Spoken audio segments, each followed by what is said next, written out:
Hello pen friends, welcome back to another pen review video. And in today's video, I'm going to be taking a look at a pen that's a little bit different than what I normally look at. It is this little pen here, little pocket pen from Franklin-Christoph, the Franklin-Christoph 45 XLV. Now, obviously the XLV being the 45 in Roman numerals. This is a little pen I picked up at the Chicago show in 2016. It's a pen that I don't generally, would not generally go for, but I had had an opportunity to take a look at this pen from a couple of my local pen friends, several of whom are pretty big fans of Franklin-Christoph pens, and I was surprised by how much I liked it. I don't normally go for pocket pens. I generally like larger pens. But this is a pen that, despite its diminutive size, I really enjoyed using, and I found to be a very fun writer. So let's dive into the design a little bit. This is the Model 45 from Franklin-Christoph. It's a pretty unremarkable design. Flat top ends. It kind of tapers in a little bit here at the top of the cap and at the bottom. You've got Franklin-Christoph 45 kind of etched into the... sorry, I can't read that. Franklin-Christoph 45 etched into the cap. This pen is made, this was one of their color prototypes. And for those who aren't familiar with the way Franklin-Christoph works at pen shows is they've got their standard models of pens. And then for every pen show, they usually do anywhere from maybe 1 or 2 of an unusual color to 10 of an unusual color. And they'll bring those and they'll set them out at the very beginning of the show, and people descend on the table like a horde of locusts, kind of what new color prototypes are out there, and grab up a bunch of pens. And this is one of those. Now, I don't often have the opportunity to do the Franklin-Christoph first opening moment of the show descend on the table swarm, because I'm usually working at another table. So I usually look at look over what's left after the swarm has gone its way later in the day. And this one was still there, and I liked it a lot. This is a material made by the master pen maker and blank caster Jonathan Brooks of the Carolina Pen Company. And this material is not named to the best of my knowledge, but I have decided I'm going to call it Cherry Cola because I just like that color. I think it's a very good cherry color. You've got the foam and the white there, and the kind of burgundies and the blacks and the browns. So yeah, it's a really pretty material, and it's kind of a matte finish. It's not, I mean, it's glossy, but it's not super glossy. So it really is quite a lovely finish. So the pen uses Franklin-Christoph's pretty standard block threads here. It's a very, it's hard to tell exactly how many turns it takes, but just a little bit over 1 turn, actually about 1 turn exactly to open up. And they've put the threads right at the edge of the section, so they are out of the way of your fingers, which is very nice. Now, it's a very short pen. It's like a golf pencil, but it can be posted, and it doesn't post deeply, but it posts well. And the posting on this pen changes the pen. It is a completely different experience when it's posted. I'm not going to unscrew the section. I learned my lesson.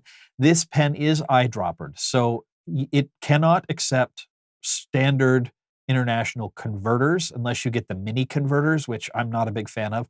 So you can use the standard international short cartridges if you want, or eyedropper the pen.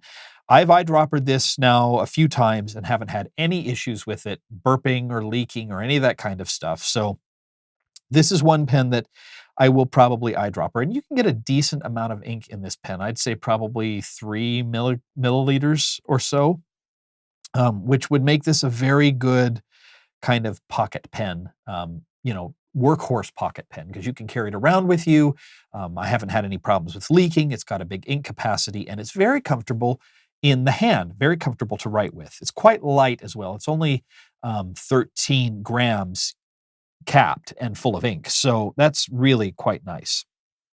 Comes with a number 5 size nib, and on this one I got a steel nib, medium steel nib, and I got a nib grind that is exclusive to Franklin-Christoph called a SIG, S-I-G grind. It stands for Stub Italic Gradient. It's kind of like a cursive italic, but it's Jim Rouse's version of a cursive italic. Jim Rouse is the nib genius over at Franklin-Christoph. Real nice guy. I've gotten to know him quite a bit over the last few shows where we've hung out after the show, and I like Jim quite a bit. So this is a medium nib that Jim ground into a stub or into a sig. And I'm not a big fan of flat nib grinds, but I love the SIG grind. I don't know what it is about the way he does it, but he does some really spectacular work with this nib. So let's do some measurements and some comparisons, and then I'm going to show you how this little pen writes.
Okay, so let's start off with kind of showing you line variation here. So this is the horizontal stroke, or the vertical stroke, excuse me, and here's the horizontal stroke. So you can see the horizontal stroke is quite a thin stroke.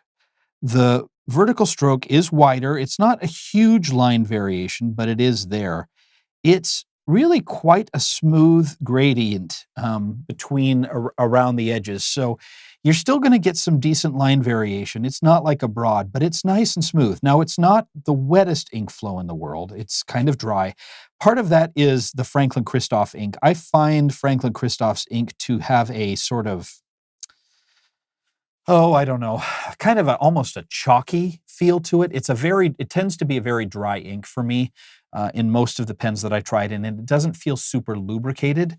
but it always flows well, and it's always well behaved. It's just I tend to like my inks a little bit more saturated and a lot more lubricated than their inks are, but I felt like I kind of had to couple it. It's such a good match with this pen. Um, if you truly write with very little pressure, this is a nib that I think you will love to use. And you'll notice that I'm even kind of rotating my pen a little bit because I tend to roll my pen like this when I write.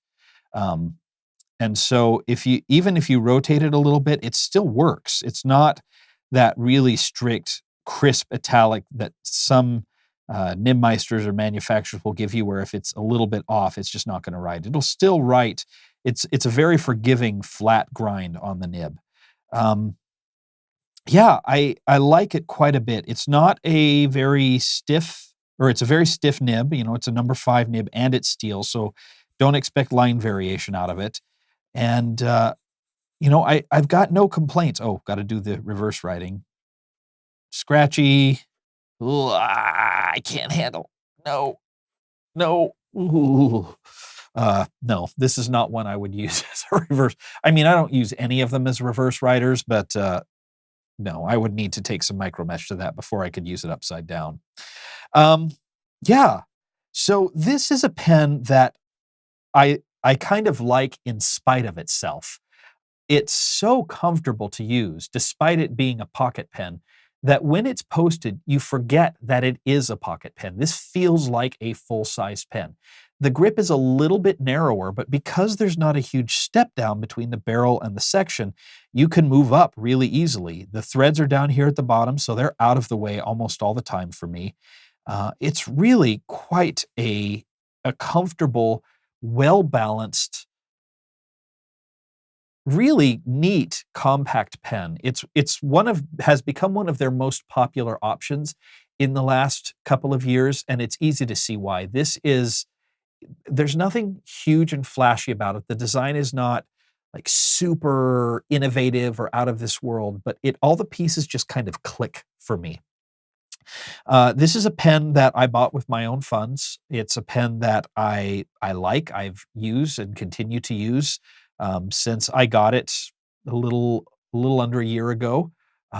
It's really a lovely pen, and I'm grateful I gave this one a chance because I love the nib. I really like the pen. I love the material it's made from, and it's really pretty affordable.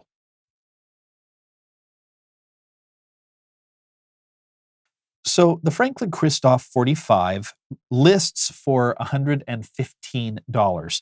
Now, there is a little bit of an upcharge on this particular one because it comes with a SIG grind, and the SIG grind does add a little bit to the price. But I mean, it's a small batch pen from a smaller manufacturer here in the US. They work with unusual materials. They do their own design work. They build everything in-house. They have a Nibmeister on staff who does phenomenal work. I mean, a lot of the folks from Franklin-Christoph can adjust nibs, but they also have a really good Nibmeister in Jim Rouse as well, and he's on staff.